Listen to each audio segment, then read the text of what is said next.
রক্ষা করতে পারবো কিনা। আফা আসিলুহা, আগে যেমনি আমি আমার মায়ের সাথে ভালো আচরণ করতাম, যেমনি আমি আমার মায়ের সাথে সদাচরণ করতাম গো নবী, এখন আমি মুসলিমা, মা মুশরিকা, এখনো কি আগের মতো সদাচরণ করতে পারবো নাকি? বিশ্বনবী বললেন, নাম সিলিহা, হ্যাঁ রে আসমা, অবশ্যই অবশ্যই, আগে ঠিক যেমন তুমি তোমার মায়ের সাথে ভালো আচরণ করতে, এখনো তেমনি আগের মতো ভালো আচরণ করবা। কি ইসলাম আমরা পেয়েছি! কত ব্রড মাইন্ডেড আমাদের ইসলাম, কত ওপেন মাইন্ডেড ইসলাম, কত ওপেন আপ করতে পারে, চিন্তা করতে পারেন। বিষ্ণু বললেন, হ্যাঁ অবশ্যই, নাম সুলিহা, আগে যেমনি ভালো আচরণ করছো আসমা, এখন ওইরকমই করো, পারলে আরো বাড়াই করো। তাহলে আমার যে হিন্দু ভাইয়েরা, হিন্দু বোনেরা, ইমানের দৌলতে আপনি ধন্য হয়েছেন, আপনার আম্মা আব্বা এখনো মুসলমান হয় নাই, তাদের জন্য দোয়া করেন, আল্লাহ যেন তাদেরকেও ইমানের দৌলত দান করে। এখন বলেন, ইসলাম কি ন্যারো মাইন্ডেড রিলিজিয়ান না ব্রড মাইন্ডেড? কতটা ব্রড মাইন্ডেড দেখেন। বিশ্বনবী সাল্লাল্লাহু আলাইহি সাল্লাম অমুসলিমরা যদি নবীকে উপহার দিত, ওই উপহারও বিশ্বনবী গ্রহণ করতেন। সুবহানাল্লাহ পড়েন। আপনার অমুসলিম বন্ধু যদি উপহার দেয়, সেটাও আপনি নিতে পারবেন, যেটা নেওয়া জায়েজ। কিন্তু আপনার বন্ধু যদি আপনার মদের বোতল দেয়, নিতে পারবেন না। হালাল যে কোনো জিনিস নিতে পারবেন। বিশ্বনবী সাল্লাল্লাহু আলাইহি ওয়াসাল্লাম অমুসলিমদের দেয়া হাদিয়া গ্রহণ করতেন।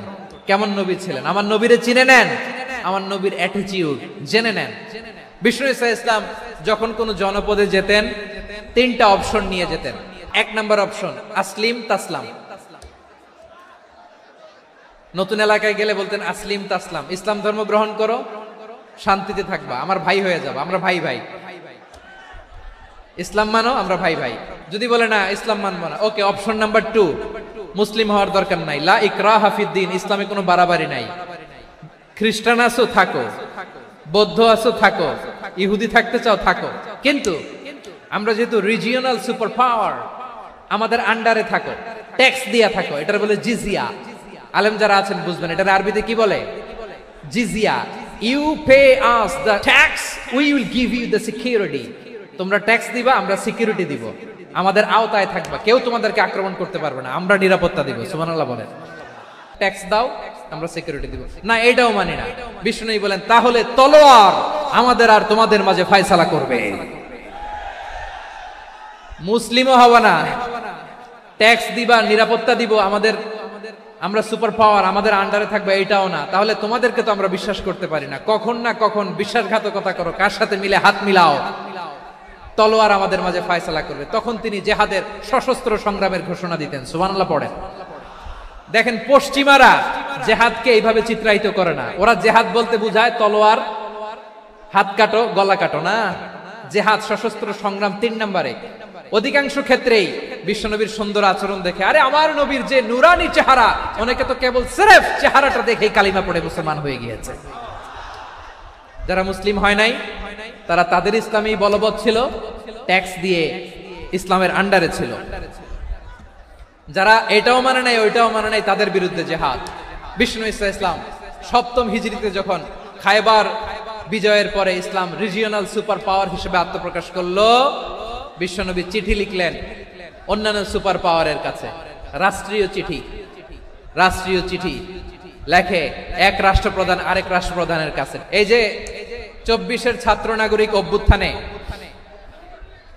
এই অভ্যুত্থান যখন শুরু হয়, আমি তখন সাউথ আফ্রিকাতে একটা স্ট্যাটাস দিয়েছিলাম, কোটা নয়, গোটা দেশ সংস্কার করা লাগবে। আমাদের ইউনাইটেড আরব আমিরাতের বাংলাদেশি ভাইয়েরা, তারা সেখানে রাস্তায় নেমে এসেছিল, জানেন। ওইখানে ডেমনস্ট্রেশন করা যায় না, সেখানকার সরকার তাদেরকে যাবজ্জীবন দিয়েছিল। তখন আমাদের এই যে প্রধান উপদেষ্টা ডক্টর মোহাম্মদ ইউনূস সরাসরি G2G বলে, এটারে G2G, government to government, G2G, উনি চিঠি লিখলেন যে তাদেরকে, ইউর হাইনেস, হে সম্মানিত আমির, আপনি আমার এই চিঠির কারণে আমার সম্মানে এই 53 জন বাংলাদেশিকে মাফ করে দেন। এই চিঠির বদৌলতে বেকসুর খালাস পেয়ে গিয়েছিল আমাদের ভাইরা, জানেন না এই ঘটনা আপনারা? তাহলে গভর্নমেন্ট টু গভর্নমেন্ট চিঠি দেওয়া হয়। 7ম হিজরিতে বিষ্ণু ইসলাম সব সুপার পাওয়ারের কাছে চিঠি দিলেন, রোমান সম্রাটের কাছে, পারস্য অধিপতির কাছে, মিশরের অধিপতির কাছে, সবার কাছে চিঠি লিখলেন। চিঠির ভাষা ছিল এরকম, মিন মুহাম্মাদিন রাসূলিল্লাহ ইলা মুকাউকিস আযীমিল কিবত, মুহাম্মদ রাসূলুল্লাহর পক্ষ থেকে মিশরের বাদশার কাছে, আসলিম তাসলাম, ইসলাম মানো শান্তিতে থাকবা, সালামুন আলা মান ইত্তাবা আল হুদা, শান্তি তার জন্য যে হেদায়েতের অনুসরণ করে। সুবহানাল্লাহ পড়েন। তো এই চিঠি অনেকে ভালোভাবে রিসিভ করেছে, অনেকে এই চিঠি পাওয়ার পরে নবীর কাছে আবার ইন রিটার্ন উপহার পাঠিয়েছে। মিশরের বাদশা মুকাউকিস তিনি বিশ্বনবীকে বিশাল এক উপহারের ডালি পাঠিয়েছেন। মিশরের বাদশা মুকাউকিস ছিলেন ধর্মে খ্রিস্টান। কি উপহার দিয়েছিল আমার নবীকে?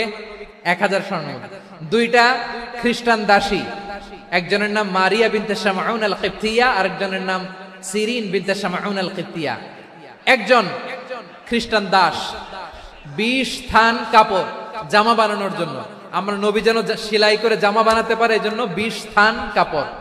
এরপরে একটা গাধা যেটার নাম ছিল উফাইর, আর একটা খচ্চর এটার নাম ছিল দুলদুল। খচ্চর চিনেন? গাধা আর ঘোড়ার ক্রসিং এ যে প্রাণীটা দুনিয়াতে আসে এটার খচ্চর বলে। তো এই যে সুপার পাওয়ার খ্রিস্টান বাদশার কাছে নবী চিঠি লিখলেন, ওই খ্রিস্টান বাদশা আমার নবীকে উপহার দিল। বিশ্বনবী এই উপহারগুলো সানন্দে গ্রহণ করেছে। তাহলে অমুসলিম কেউ যদি আপনাকে উপহার দেয়, হালাল উপহার হলে আপনি গ্রহণ করতে পারবেন। অনুরূপ ভাবে পারস্যের বাদশা, রোম সম্রাট বিশ্বনবীকে উপহার পাঠিয়েছেন। আমার নবী সবগুলো উপহার গিফট গ্রহণ করেছেন। আম্মাজান আয়েশার কাছে মাসালা জানতে চায় মেয়েরা, হে আম্মাজান, অগ্নি উপাসকেরা তাদের ঈদের দিন নওরোজের সময় আমাদেরকে পাখি দেয়, নেওয়া যাবে? উনি বললেন, ওরা জবাই করে দিলে নেওয়া যাবে না, কিন্তু ওরা যদি ফলমূল এরকম খাবার দেয় এগুলো নেওয়া যাবে। তার মানে অমুসলিমদের দেয়া উপহার এটা গ্রহণ করা যায়। শুধু তাই নয়, বিষ্ণু ঈসা ইসলাম অমুসলিমদের সাথে আর্থিক লেনদেনও করেছেন, ফিনান্সিয়াল ডিলিং করেছেন। অমুসলিমদের সাথে প্রয়োজনে আপনি ফিনান্সিয়াল ডিলিং করতে পারবেন। আমরা প্রায় দেখি বাজারের মিষ্টির দোকানগুলো আমার হিন্দু ভাইদের, তারপরে যে বারবার শপ, চুল কাটে যে নাপিত, অধিকাংশ নাপিতের দোকানে কারা? আমার হিন্দু ভাইরা। তা আপনি চুল কাটতে পারবেন কিনা? পারবেন। তার দোকান থেকে দই মিষ্টি কিনতে পারবেন কিনা? হ্যাঁ, আমার মুসলিম ভাইয়ের দোকান থাকলে ওইটারে আমি বেশি প্রায়োরিটি দিব, ঠিক কিনা? কিন্তু যদি তাদের সার্ভিস নিতে চান, প্রোডাক্ট নিতে চান, পারবেন। তার দলিল সহিহ বুখারী, আম্মা জান আয়েশা রাদিয়াল্লাহু তাআলা আনহা বলেন, ইশতারা রাসূলুল্লাহ সাল্লাল্লাহু আলাইহি ওয়াসাল্লাম মিন ইয়াহুদিয়িন তুআমান ওয়া রাহানাহু দিরআহু মিন হাদিদ। রাসূল সাল্লাল্লাহু আলাইহি ওয়াসাল্লাম এক ইহুদির কাছ থেকে, কার কাছ থেকে? আমার নবী, পেয়ারা নবী এক ইহুদির কাছ থেকে জব কিনেছিল। জব, বার্লি, যেটা দিয়ে রুটি বানায়। ওই জবের দাম দেওয়ার টাকা পয়সা নবীর কাছে ছিল না, ফলে নবী ওনার একটা পোশাককে মর্গেজ রেখেছিলেন, মর্গেজ, বন্ধক, যে এখন এটার দাম দিতে পারবো না, কয়েক কেজি বার্লি নিয়ে যাই আর বন্ধক হিসেবে আমার জামাটা রেখে গেলাম, যেদিন দাম দিব ওই দিন জামাটা ছুটায় নিয়ে যাব। দিরআহু মিন হাদিদ, লোহার তৈরি বর্ম, মানে যুদ্ধের পোশাক, লোহা দিয়ে বানানো। বিষ্ণুনবী বললেন, কয়েক কেজি জব দাও, টাকাটা পরে দিব, এখন টাকা নাই, বন্ধক হিসেবে, মর্গেজ হিসেবে আমার জামা রেখে গেলাম, যখন টাকা দিব জামা ছুটায় নিব। এ থেকে বোঝা গেল অমুসলিমদের সাথে ফিনান্সিয়াল ডিলিং করা যায়, অর্থনৈতিক লেনদেন করা যায়, কেনাবেচা করা যায়, প্রোডাক্ট কেনা যায়। এমনকি আমাদের মসজিদে নববীতে বারান্দায় আপনারা একটা অটোমেটিক ফ্লাইং আমব্রেলা দেখছেন? সূর্য যখন বাড়ে মসজিদে নববীর বারান্দায় ইয়ার্ডের মধ্যে অটোমেটিক্যালি কিছু আমব্রেলা আছে, শাঁ করে খুলে যায়, আর সূর্যের তাপ লাগে না। আবার সন্ধ্যাবেলায় এই আমব্রেলা গুলো ওরা ক্লোজ করে ফেলে, দেখছেন? এই মসজিদে নববীকে সর্বোচ্চ উন্নত মানের কনস্ট্রাকশন ইনফ্রাস্ট্রাকচারে ডেভেলপ করার জন্য কর্তৃপক্ষ কিছু অমুসলিম ইঞ্জিনিয়ারের, ডিজাইনারের সহায়তা নিয়েছিল। সুবহানাল্লাহ বলেন। কোন দলিলের ভিত্তিতে? এই দলিলের ভিত্তিতে যে বিষ্ণু ঈসা ইসলাম অমুসলিমদের সাথেও লেনদেন করেছেন। আওয়াজ করে বলতে হবে আল্লাহু আকবার। শুধু তাই নয়, ইন কেস অফ ইমার্জেন্সি, প্রয়োজনে ইসলামের খাতিরে, ইসলামকে সামনের দিকে এগিয়ে নিয়ে যাওয়ার জন্য অমুসলিমদের সাপোর্ট নেওয়া জায়েজ আছে। সুবহানাল্লাহ বলেন। অমুসলিমদের সাপোর্ট নেয়া, তাদের থেকে অর্থ নেয়া, পলিটিক্যাল সাপোর্ট, পলিটিক্যাল অ্যাসাইলাম নেওয়া জায়েজ আছে। আমাদের অনেক বিশ্ববরেণ্য দায়ীরা আমেরিকায় অস্থায়ীভাবে অ্যাসাইলাম নিয়ে থাকে, নিজের দেশে গেলে ফাঁসিতে ঝুলাই দিবে। যুগ যুগ ধরে দায়ীদের উপরে এরকম অত্যাচার আর নির্যাতন আছে না নাই? মিশরের অনেক দায়ীরা পাশ্চাত্যে যেয়ে থাকে। এই যে তারা পলিটিক্যাল অ্যাসাইলাম নিয়ে থাকে, রাজনৈতিক আশ্রয়, এটা জায়েজ আছে না? এটা যে জায়েজ আছে তার প্রমাণ স্বয়ং বিশ্বনবী সাল্লাল্লাহু আলাইহি ওয়াসাল্লাম পলিটিক্যাল সাপোর্ট নিয়েছিলেন অমুসলিমদের কাছ থেকে। আমার ভাইরা, বিশ্বনবীর বয়স তখন প্রায় 51 বছর। কত বছর? বিশ্বনবীর সবচেয়ে কাছের মানুষ খাদিজা রাদিয়াল্লাহু তাআলা আনহা ইন্তেকাল করেছেন। বিশ্বনবী বড্ড কষ্ট পেলেন, হৃদয়টা ভেঙে খান খান। যিনি ঘরের ভেতরে বিশ্বনবীকে সান্ত্বনা দিতেন, ভালোবাসা দিতেন, বাইরে গেলে কুরাইশরা বকাঝকা করে, অত্যাচার করে, কিন্তু আম্মাজান খাদিজা রাদিয়াল্লাহু তাআলা আনহা ঘরটারে এমন শান্তির নীড় বানায় রেখেছেন, এই ঘরের ভিতরে ঢুকলে বিশ্বনবীর কলিজাটা ঠান্ডা হয়ে যেত। এজন্য রব্বুল আলামিন বলেন, খাদিজা, ও আমার বান্দি খাদিজা, জান্নাতে এমন স্পেশাল একটা ঘর আমি তোমার জন্য রেডি করে রেখেছি। ওই ঘরের মধ্যে কোনো আওয়াজ নাই, ওই ঘরের মধ্যে কোনো নয়েজ নাই, ওই ঘরে কোনো বিশৃঙ্খলা নাই। কারণ মক্কার জমিনে আমার নবী কুরাইশদের বিশৃঙ্খলা, নয়েজ আর ঝামেলাগুলোকে উপেক্ষা করে যখন তোমার ঘরের ভিতরে ঢুকতো, ঘরটারে তুমি শান্তির নীড়, ঠান্ডা, নীরব, নিস্তব্ধ, নিঝুম আর শান্তির নীড় বানিয়ে রেখেছো। এজন্য জান্নাতে স্পেশাল একটা শান্তির নীড় আমি তোমারে উপহার দেব। ওই প্রিয়তমা স্ত্রী খাদিজা ইন্তেকাল করলেন, বিশ্বনবীর হৃদয় ভেঙে খান খান। আবার ওনার চাচা আবু তালেব ইন্তেকাল করলেন, যিনি পলিটিক্যাল শেল্টার দিতেন নবীকে। আবু তালেবের ভয়ে, বিশ্বনবীর এই চাচার ভয়ে কোন মুশরিক নবীর গায়ে হাত দেওয়ার সাহস পায় নাই। এখন স্ত্রীও নাই, চাচাও নাই, নবীকে আশ্রয় দেওয়ার কেউ নাই, নবীর চারদিকে অন্ধকার।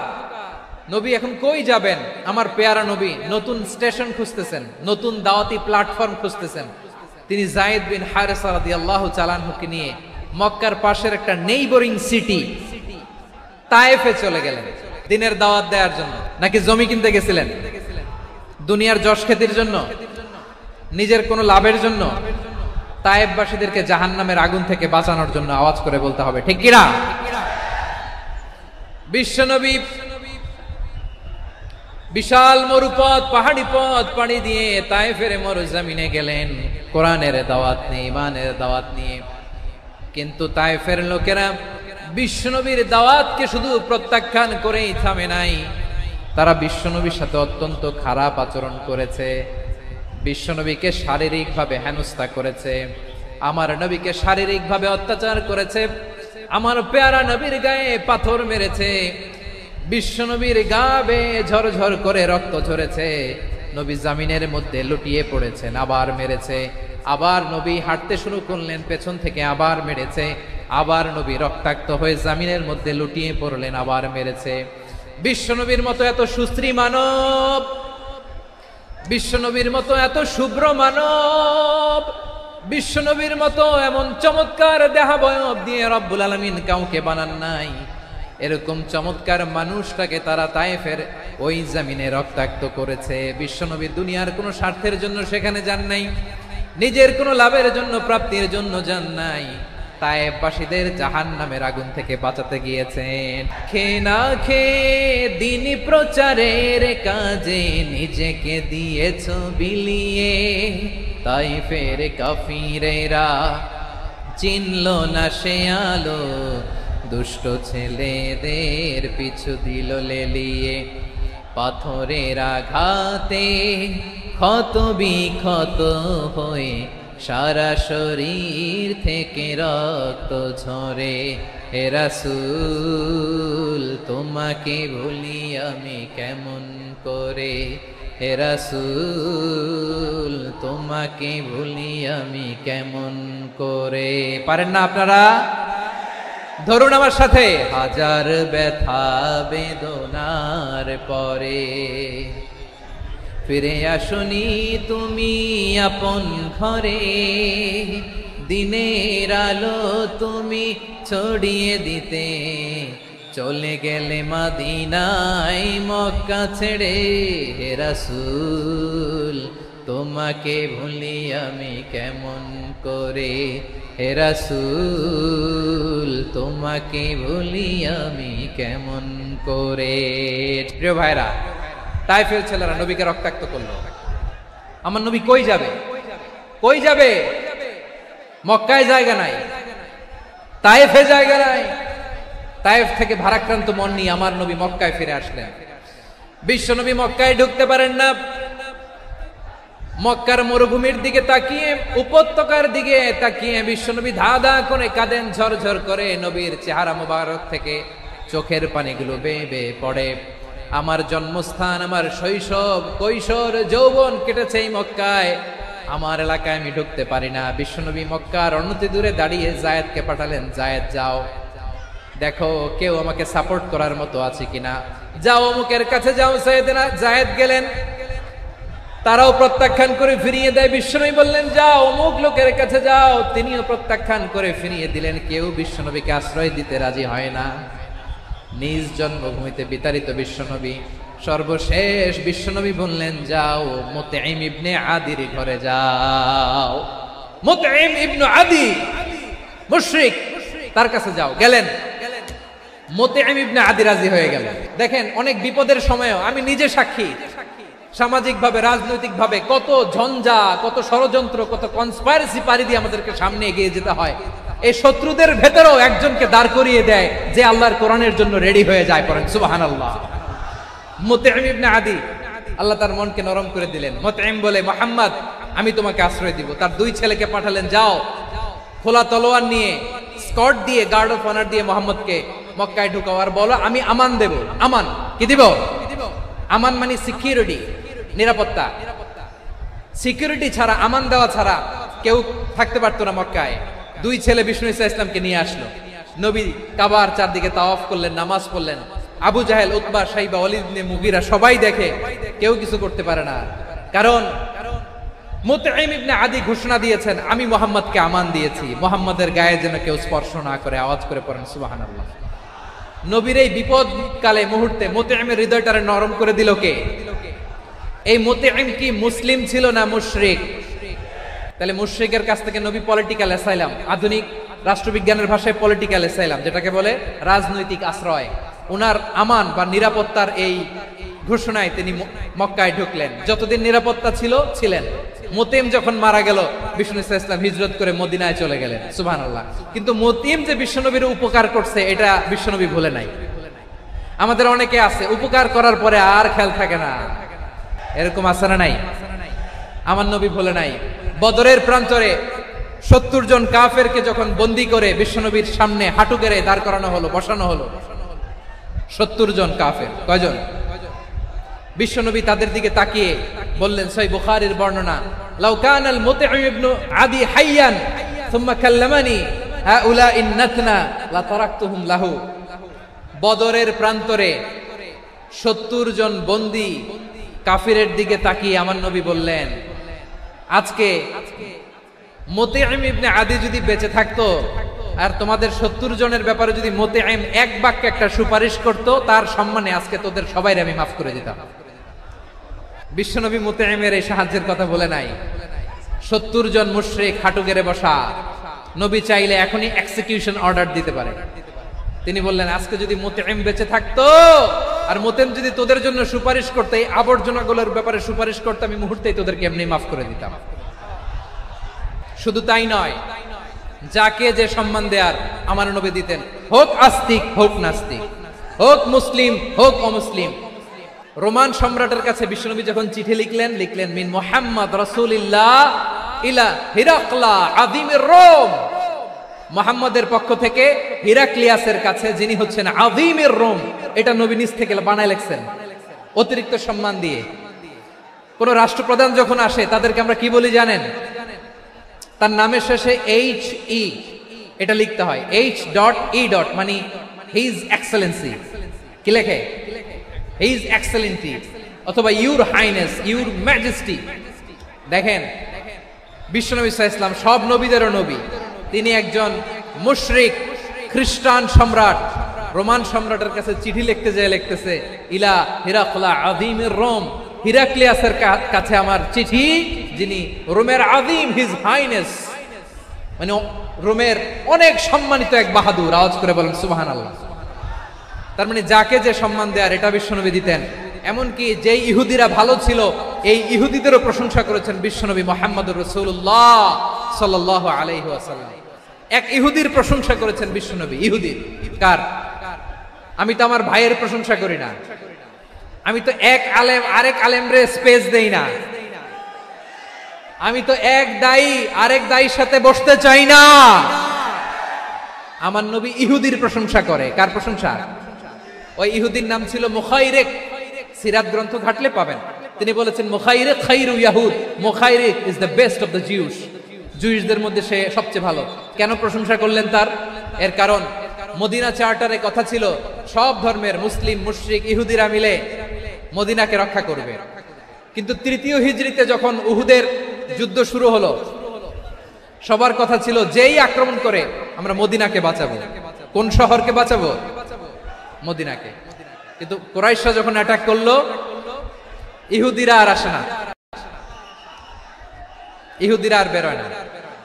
বিষ্ণু বললেন, ওহে ইহুদিরা, তোমরা না চুক্তি করলে আমার সাথে যে মদিনা বাঁচাতে সবাই ঝাঁপিয়ে পড়বো, আসো। একটা ইহুদিও বেরোয় না, কেউ আসে না সেদিন, একজন ছাড়া। তার নাম মুখাইরিক। তার নাম কি? মুখাইরিক বাহাদুরের মতো ঘোড়সাওয়ার হয়ে বেরিয়ে গেলেন এবং বললেন, গোটা ইহুদি সাম্রাজ্যের একজনও যদি না আসে, আমি মুখাইরিককে কেউ ঘরে আটকে রাখতে পারবে না। বেরিয়ে আসলেন, এসে বললেন, আমি মুহাম্মদের পক্ষে যুদ্ধ করব। আমি মারা গেলে আমার সম্পদ আমার উত্তরাধিকারীরা পাবে না, আমার সম্পদ তোমরা মুহাম্মদকে দিয়ে দিবা। সুবহানাল্লাহ বলেন। উহুদের ময়দানে 70 জন মুসলমান শহীদ হলো। এই ইহুদি, সেও মুসলমানের পক্ষে যুদ্ধ করে নিহত হলো। মুসলিমদের লাশ যখন নিয়ে আসা হলো, এই মুখাইরিকের লাশও নিয়ে আসা হলো। মুসলিমদের লাশের পাশে মুখাইরিকের লাশ দেখে বিশ্বনবী মুখাইরিকের প্রতি অনেক খুশি হলেন। আর বিশ্বনবী খুশি হয়ে বললেন, মুখাইরিক খায়রু ইয়াহুদ। মুখাইরিক, যদিও তুমি ইহুদি, তারপরে তুমি সব ইহুদিদের মধ্যে সেরা ইহুদি। পড়েন সুবহানাল্লাহ। আমার নবী ইহুদিকেও সম্মান দিতে কার্পণ্য করে নাই। আওয়াজ করে বলেন আল্লাহু আকবার। এজন্য অমুসলিম হইলেই তারা আমাদের শত্রু নয়। শত্রু কারা? যে সমস্ত অমুসলিম আমাদেরকে নিশ্চিহ্ন করে দিতে চায়, যে সমস্ত অমুসলিম আমাদের ভূখণ্ড থেকে আমাদেরকে তাড়িয়ে দিতে চায়, যে সমস্ত অমুসলিম আমার ধর্ম নিয়ে তুচ্ছতাচ্ছিল্য করে চিল্লায় বলেন ঠিক কিনা, তারা আমাদের শত্রু। সাধারণ অমুসলিমরা আমার শত্রু নয়। এই যে হিন্দুরা থাকে, এরা আমার ভাই, বৌদ্ধরা আমার ভাই, খ্রিস্টানরা আমার ভাই, ইহুদিরা আমার ভাই। তারা দিনই ভাই নয়, তারা মায়ের পেটের ভাই নয়, তারা মানবিক দিক থেকে ভাই। ও মানুষ, আমিও মানুষ। ইসলাম মানুষকে সম্মান করে। সাধারণ অমুসলিম আমাদের শত্রু নয়। আপনি জানেন নিউ ইয়র্কে, আমি তো নিউ ইয়র্কে ছিলাম অনেকদিন, ওখানে ফিলিস্তিনিদের পক্ষে যখন আমরা মিছিল করেছি, অনেক ইহুদি আমাদের সাথে মিছিলে দাঁড়িয়েছে। কারণ ওরাও জানে এই ভূখণ্ড ফিলিস্তিনিদের ভূখণ্ড। আওয়াজ করে বলো লালমনিরহাট ঠিক কিনা। তো তারা কি আমাদের শত্রু? না। অনেক খ্রিস্টান আমাদের সাথে আমাদের স্বার্থ রক্ষায় আমাদের পাশে দাঁড়িয়েছে। খেয়াল রাখবেন, হিন্দু আর হিন্দুত্ববাদ এক নয়, ইহুদি ধর্ম আর জায়নিজম এক নয়। এই যে ফিলিস্তিনের ভাইয়েরা, তারা তাদের স্বাধীনতা সংগ্রামের জন্য লড়াই করছে, করে যাচ্ছে, আমরা এটাকে সমর্থন জানাই। চিল্লায় বলো ঠিক কিনা। কাশ্মীরের ভাইয়েরা স্বাধীনতার জন্য সংগ্রাম করছে, আমরা সেই সংগ্রামকে সমর্থন জানাই। যারাই আমাদের ইসলামকে নিশ্চিহ্ন করতে চায়, তাদের বিরুদ্ধে আমাদের সংগ্রাম। ওই সমস্ত দুর্বৃত্তদের সাথে আমাদের কোনো সম্পর্ক নাই। আমরা যদি ঐক্যবদ্ধ থাকতে পারি, ওই দুর্বৃত্তরা চান্স পাবে না। আবু তালেব নবীর চাচা, মুশরিক, মারা গিয়েছে মুশরিক অবস্থায়, কিন্তু আজীবন আমার নবীকে আগলে রেখেছে, আমার নবীকে সাপোর্ট করেছে, ভালোবেসেছে। আবু জাহেল মুশরিক, মারা গিয়েছে মুশরিক হিসেবে, আজীবন আমার নবীর বিরুদ্ধাচারণ করেছে। আবু জাহেলের শক্তি, সামর্থ্য, স্ট্র্যাটেজি, প্ল্যান সব আমার নবীর বিরুদ্ধে ছিল। আবু জাহেলের কারণে একটা দিন শান্তিতে আমার নবী মক্কায় ঘুমাতে পারে নাই। চিল্লায় বলেন ঠিক কিনা। এজন্য রব্বুল আলামিন বলেন, লা ইয়ানহাকুমুল্লাহু আনিল্লাযীনা লাম ইউকাতিলুকুম ফিদ-দীনি ওয়া লাম ইখরিজুকুম মিন দিয়ারিকুম আন তাবাররুহুম ওয়া তুকসিতু ইলাইহিম ইন্নাল্লাহা ইউহিব্বুল মুকসিতিন। আল্লাহ বলে, গোলামেরা শোনো শোনো, যে সমস্ত অমুসলিম তোমাদের সাথে ধর্মযুদ্ধে লিপ্ত হয় না, তোমাদের বিরুদ্ধে যে সমস্ত অমুসলিম অস্ত্র ধরে না, যে সমস্ত অমুসলিম তোমাদেরকে তোমাদের জন্মস্থান থেকে, ভূখণ্ড থেকে তাড়িয়ে দেয় না, তাদের সাথে ভালো আচরণ করতে আমি আল্লাহ নিষেধ করি নাই। তাদের সাথে সদাচরণে কোনো নিষেধাজ্ঞা নাই, বরং তাদের সাথে সদাচরণ করো, এটাই আমি আল্লাহ চাই। তাহলে আমার যে অমুসলিমরা আমাদের সাথে শত্রুতা করে না, তুচ্ছতাচ্ছিল্য করে না, আমাদের ভূমি থেকে আমাদেরকে উচ্ছেদ করতে চায় না, আমাদের বিরুদ্ধে অস্ত্র ধরে না, ওই অমুসলিম ভাইদের সাথে আমাদের কোনো দ্বন্দ্ব আছে? কোনো বিরোধ আছে? বরং আছে ভালোবাসা। বরং আছে কি? এই ভালোবাসা দিয়েই আমরা বিশ্ব জয় করব। রাজি আছো মুসলমান? আমাদের পুঁজি ভালোবাসা। আমাদের পুঁজি কি? আমার এই পুরো আলোচনা থেকে the religious coexistence, peaceful coexistence, শান্তিপূর্ণ সহাবস্থান, কমিউনাল হারমোনি, এই সাম্প্রদায়িক সম্প্রীতি, এই আলোচনা থেকে কি বুঝলেন? ইসলাম কি ন্যারো মাইন্ডেড না ব্রড মাইন্ডেড? এই ব্রড মাইন্ডেড হৃদয় নিয়ে, ভালোবাসা দিয়ে আমরা বিশ্ব জয় করতে চাই। রাজি আছেন? আল্লাহ কবুল করুক, আমরা সবাই পড়ি আমিন। আমার প্রিয় মায়েরা, বোনেরা, আপনাদের জন্য একটা হাদিস বলে শেষ করব। বিশ্বনবী বলেন, আমার মায়েরা খেয়াল করে শুনুন, বিশ্বনবী আপনাদের উদ্দেশ্য করে বলেন, আল মারআতু ইযা সাল্লাত খামসাহা ওয়া সামাত শাহরাহা হাফিজাত ফুরুজাহা আতাআত বা'লাহা ফালতাদখুল মিন আইয়ি আবওয়াবিল জান্নাতি শাআত। বিশ্বনবী আপনাদেরকে 4টা কাজের কথা বলেছেন, খুব বেশি না। 4টা করলে 8 জান্নাতের দরজা সব খোলা। কোনটা দিয়ে যাবেন? যেটা দিয়ে মনে চায়। 1 নাম্বার 5 ওয়াক্ত নামাজ। আমার বোনেরা জোহরের নামাজ পড়তে পড়তে এটা আসরে নিয়ে যায়, আসর পড়তে পড়তে মাগরিবে নিয়ে যায়, এরকম আসরে নাই? আমার বোনেরা এটা করবেন না। ইন্নাস সালাতা কানাত আলাল মুমিনিনা কিতাবাম মাওকুতা, সময় মতো পড়বেন। সামাত শাহরা, রমাদানের রোজাগুলো রাখবেন। হাফিজাত ফুরুজাহা, যে নারী তার চরিত্রকে হেফাজত করে, তার প্রাইভেট হেফাজত করে, তার লজ্জাস্থান হেফাজত করে। ও মায়েরা, আপনার এই গর্ভ যে কত দামি আপনি জানেন না। আপনার এই গর্ভ থেকে জন্মাবে আগামীর সালাহুদ্দিন আল আইয়ুবী। আপনার গর্ভ থেকেই জন্মাবে ইমাম আল মাহদি আল মুনতাদা। আপনার পেট থেকে জন্মাবে আবু সাইদের মতো বীর সৈনিক। আপনার পেট থেকে জন্মাবে মুগ্ধের মতো বীর মুজাহিদ। আপনি জানেন না কে আসবে আপনার পেট থেকে। সময়টাকে কাজে লাগান, ইসলামকে বুঝেন, মানেন, আমাদের ইসলামিক লেকচারগুলো শুনেন। আমরা যে বার্তাগুলো, ইনস্ট্রাকশনগুলো, দিক নির্দেশনাগুলো আপনাদের খেদমতে রাখি, এগুলো মেনে চলুন। আপনিই পারেন আপনার ঘরটাকে জান্নাতের টুকরা বানাতে। একটা family, it's a very big institution and you are the MD, the managing director of this institution. চিল্লায় বলেন ঠিক কিনা? চাইলেই পারেন ঘরটারে জান্নাতের টুকরা বানাতে। 5 ওয়াক্ত সালাত, রমাদানের রোজা, নিজের চরিত্রের হেফাজত, ও আতাআত বা'লাহা, স্বামীর আনুগত্য। এটাতে অনেকে ভুল করে থাকে। হায় রে আমার বোনেরা, স্বামীর আনুগত্যকে এটা নিজের অপমান মনে করবেন না। আপনার স্বামী আপনার সবচেয়ে বড় গার্ডিয়ান, তিনি আপনার সবচেয়ে ভালো চায়। নারী কখনো গার্ডিয়ানশিপের বাইরে থাকতে পারে না। হয় আপনি বাবার গার্ডিয়ানশিপের ভেতরে, বাপ না থাকলে ভাই আপনার গার্ডিয়ান, ভাই না থাকলে চাচা গার্ডিয়ান, বিয়ের পরে আপনার স্বামী আপনার গার্ডিয়ান। শরিয়া সম্মত স্বামীর আদেশগুলো আপনি মেনে চলবেন, কিন্তু শরিয়া বিরুদ্ধ কোনো আদেশ মানতে আপনি বাধ্য নয়। এই 4টা কাজ যদি কোনো নারী করে, বিশ্বনবী বলেন জান্নাতের 8টা দরজা খোলা, তোমার যেটা দিয়ে মনে চায় সেটা দিয়ে জান্নাতে তুমি।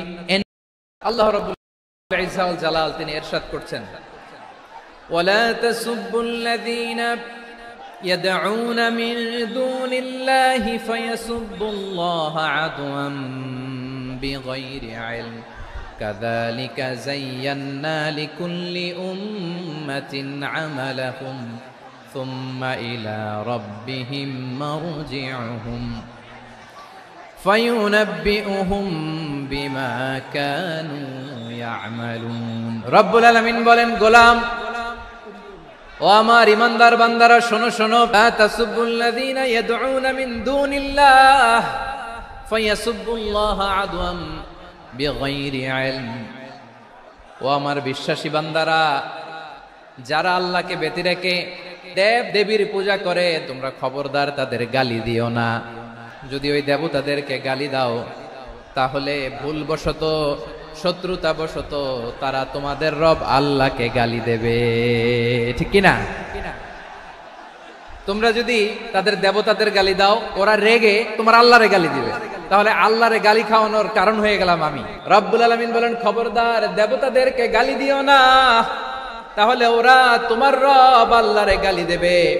প্রতিটি জাতির জন্য তাদের কাজকে আমি আল্লাহ সুশোভিত করে রেখেছি। তারা সবাই একদিন আমার কাছেই ফিরে আসবে, এরপর আমি রব্বুল আলামিন তাদের আমলনামা তাদেরকে জানিয়ে দেব। সুবহানাল্লাহ পড়ে। তাহলে প্রিয় ভাইয়েরা, ইসলাম আমাদেরকে শিখায়, সূরাতুল আনআমের 108 নম্বর আয়াত থেকে আমরা বুঝলাম কোন ধর্মকে ছোট করা যাবে না। অন্য ধর্মকে ছোট করা মানে ইসলামকে ছোট করা। আর অন্য ধর্মের দেবতাকে যদি আপনি গালি দেন, ওরা ইসলাম থেকে দূরে সরে যাবে। যাও ইসলামের প্রতি আকৃষ্ট হয়েছিল আর কোনোদিন ইসলামের ধারে কাছে আসবে না। আওয়াজ করে বলেন ঠিক কিনা? এজন্য কখনো কোনোদিন অন্য ধর্মের দেবতাদেরকে গালি দেয়া যাবে না। অন্য ধর্মের কোন দেবতাদেরকে আমরা গালি দিব না, গালি দিব না, বরং ইসলামের beauty, the beauty of Islam, ইসলামের সৌন্দর্যকে আমরা তুলে ধরব।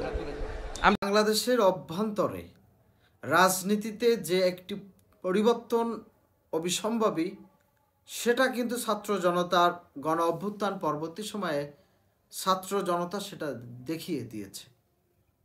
গত 53 বছর ধরে বাংলাদেশের রাজনীতিতে নতুনত্ব কোনো কিছু আসেনি। একটি দল একটি রাষ্ট্র, একটি দল একটি রাষ্ট্র, একটি ফ্যামিলি একটি রাষ্ট্র, এমনটাই হয়েছিল। শেখ মুজিবুর রহমানের শাসনামল, এরশাদের শাসনামল সহ আমরা যদি গত 53 বছরের সমস্ত শাসনামলগুলো দেখি, তাহলে বাংলাদেশের জনগণের জন্য আমরা দেখতে পাবো যে সাধারণ জনগণ সে জায়গায় সম্পূর্ণ আকারে একেবারে ওভারলুক ছিল। সাধারণ জনগণকে পুঁজি করে রাজনীতিবিদরা তাদের স্বার্থ উদ্ধার করে দেশের বাইরে হাজার হাজার কোটি টাকা পাচার করেছে। বাংলাদেশের রাজনীতিতে যে আমূল একটি পরিবর্তন দরকার ছিল, গত 53 বছরে অনেক রাশিয়ান রাজনীতিবিদ সেটা চিন্তা না করে শুধুমাত্র দল আর তাদের নেতাদেরকে সন্তুষ্ট করার জন্য সব কিছু করেছে। আজকে শেখ হাসিনা পালিয়ে যাওয়ার পরেও বাংলাদেশে যে নতুন সংকট তৈরি হচ্ছে, সেটি আরও আমাদের জন্য খুবই খারাপের বিষয়। গত 53 বছরের জঞ্জাল আমরা হয়তো একদিনে করতে পারবো না, কিন্তু বাংলাদেশকে একটি নতুন বাংলাদেশ করার স্বপ্ন আমরা দেখতে পারি। হতে পারেন আপনিও এমপি, হতে পারেন অন্য কেউ এমপি, হয়তোবা চাকরি করেও আপনি হতে পারেন মেম্বার অফ পার্লামেন্টের সদস্য। ঠিক সেই অনুযায়ী কমিশন, 4টি কমিশন তারা গতকাল ডক্টর মোহাম্মদ ইউনূসের কাছেই তারা সংস্কারের যে উদ্যোগ, সেটার সমস্ত ডকুমেন্টারি সাবমিট করেছেন। আমরা যেহেতু জানতে পেরেছি, সেটা থেকেই বলছি, অপর সম্ভাবনাময় সোনার বাংলাদেশকে যদি আমরা সামনে এগিয়ে নিতে চাই, তাহলে আমাদের দায়িত্ব কর্তব্যের জায়গায় অনেক কিছুই সামনে এগিয়ে নিতে হবে। পার্শ্ববর্তী দেশ ভারত, ওরা আমাদের বিরুদ্ধে সবসময় ওতপ্রোতভাবে বিভিন্নভাবেই ষড়যন্ত্র করে যাচ্ছে। একদিকে তারা আমাদের বিরুদ্ধে আগ্রাসন চালাচ্ছে, অন্যদিকে তারা বন্ধুত্বের হাত বদলের প্রসারিত না করে তারা বরঞ্চ ষড়যন্ত্র করছে। দেখেন, ডক্টর মোহাম্মদ ইউনূস যখনই ক্ষমতা টেক আপ করলেন, তো তখনই কিন্তু আমরা দেখতে পেলাম যে নরেন্দ্র মোদী তিনি ডক্টর মোহাম্মদ ইউনূসকে কনগ্রেচুলেশন জানিয়েছিলেন। কিন্তু আসলে এই অভিনন্দন বার্তা যে বাংলাদেশের জন্য ষড়যন্ত্র, সেটা হয়তো আমরা তখনই বুঝতে পেরেছিলাম। গত 5ই আগস্টে ছাত্র জনতার গণ অভ্যুত্থান পরবর্তী সময়ে ভারতের উচিত ছিল আমাদের সাথে গণতান্ত্রিক প্রসেসটাকে সামনে এগিয়ে নেওয়ার জন্য সরকারের সাথে কাজ করা। কিন্তু আমরা যেটা দেখতে পাচ্ছি যে ডক্টর মোহাম্মদ ইউনূসের সরকার যতই সময় যাচ্ছে, দেশ এবং দেশের বাইরে ষড়যন্ত্রকারীদের সম্মুখীন ততই হচ্ছে। গত কয়েকদিন আগে ভারতের সেনাপ্রধান তিনি বললেন যে গণতান্ত্রিক পন্থায় নির্বাচিত সরকার আসলে ভারতের সাথে সম্পর্ক উন্নতি হবে, কিন্তু এই সরকারকে তারা সহ্য করতে পারছে না। আওয়ামী লীগের শাসন আমল থেকে শুরু করে আজ অবধি পর্যন্ত বাংলাদেশের বিরুদ্ধে ভারত যে ক্রমাগতভাবে একটি অপপ্রচার চালিয়ে যাচ্ছে, সেখানেই সাধারণ জনগণের প্রশ্ন। আবার এদিকে বাংলাদেশের অভ্যন্তরে রাজনৈতিক দলগুলো তারা একমত হতে পারছেন না।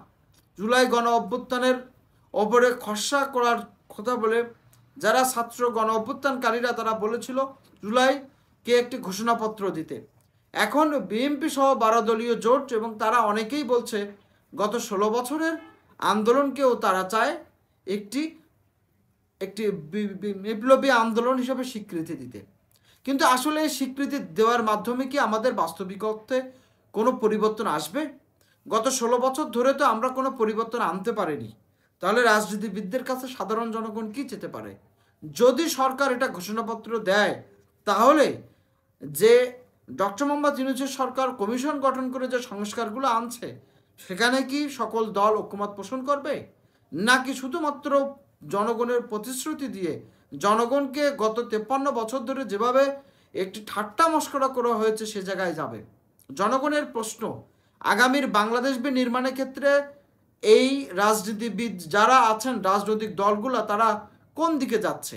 রাজনৈতিক দলগুলোকে সত্যিকার অর্থে বাংলাদেশের স্বাধীন সার্বভৌমত্ব বাংলার ক্ষেত্রে বা একটি আগ্রাসন মুক্ত বাংলাদেশ তৈরির ক্ষেত্রে সকলকে ঐক্যমত নিয়ে থাকবেন, নাকি গত 53 বছরের মতন আওয়ামী লীগ যে স্বৈরাচারী পন্থায় রাষ্ট্র ক্ষমতা থেকে দেশ থেকে হাজার হাজার কোটি টাকা লুট করে ছাত্র গণতা হত্যা করে দেশ থেকে পালিয়ে গিয়েছে, তেমন পরিস্থিতি হবে? ছাত্র জনতার গণ অভ্যুত্থান পরবর্তী সময়ে ভৌগোলিক অবস্থান পাশাপাশি রাজনীতিতেও পরিবর্তনের যে কথা ছিল, আমরা সেটা সম্পূর্ণ অপোজিট দেখতে পেয়েছি। আওয়ামী লীগ, বিএনপি, জামাত, আওয়ামী লীগকে যতটা না অপরাধী ভাবা হয়, আন্তঃকন্দলের মধ্যে জামাত বিএনপির মধ্যে ততটাই না এখন শত্রুতা। যারা 16 বছর ধরে বাংলাদেশের গণতন্ত্র মুক্ত এবং গণতন্ত্রকে বলিষ্ঠ করার জন্য যারা একসাথে একই পায়ে সংগ্রাম করেছে, জুলুম হয়েছে যাদের ওপরে, আজকে তারাই নিজেদের মধ্যে দলাদলিতেই আজকে ক্ষান্ত হচ্ছে না। জনগণ প্রত্যাশা করে সামনের দিনগুলো অন্ততপক্ষে ডক্টর মোহাম্মদ ইউনূসের এই সংস্কারকে কাজে লাগিয়ে যদি রাজনৈতিক দলগুলো জনগণের কথা চিন্তা করে সামনে এগিয়ে যায়, তাহলে আগামীর প্রজন্ম, আমাদের এই প্রজন্ম এবং আগামীর বাংলাদেশ সুন্দর হতে পারে।